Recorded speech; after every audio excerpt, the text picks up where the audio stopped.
The following is an ACT English question that is asking for the best way of rewording the highlighted portion of a passage. So here we have the sentence, one particular group of wanderers from Vung Tau, Vietnam, comma, fall into this category. The problem with this original answer choice here, if we picked no change, is that Vung Tau seems to be a location in Vietnam.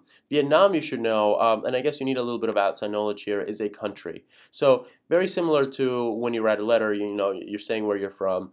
For example, if you were from, I don't know, Boston, you would say Boston, you'd put the city name here, then a comma, and then the state name, Massachusetts. When you have a foreign city, you have to do the same. You would have the name of the city and then a comma and then the country. So Vung Tau, comma, Vietnam is what we would be looking for. We don't have that in answer choice F.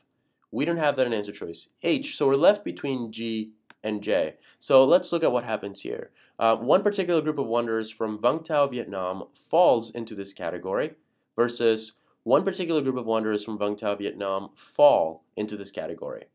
The problem here is we have one particular group being the subject, right, of wanderers from Vung Tau, Vietnam, and then the verb.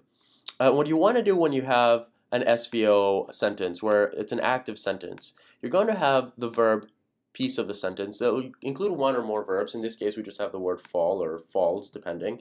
And then you're going to have the subject piece. Stop at where the verb begins, and a good clue that works very often is go back to the beginning of where the subject part of the sentence would begin, where the subject would be found, and stop at the first noun and try to make that work. If it doesn't work, then it's probably something else, but very often the first noun from left to right is very important to what the subject would be. So let's do that here. The first noun we have is one or group. It turns out group here is singular. It's one group. So if we have a singular subject, it's going to have to be falls. Think about it. You say he falls or she falls or it falls, but if you have more than one, you would use fall. They fall, we fall. So answer choice G would have to be the correct answer because you have one group, and one group falls, it falls. I hope that helped with this problem. Happy prepping.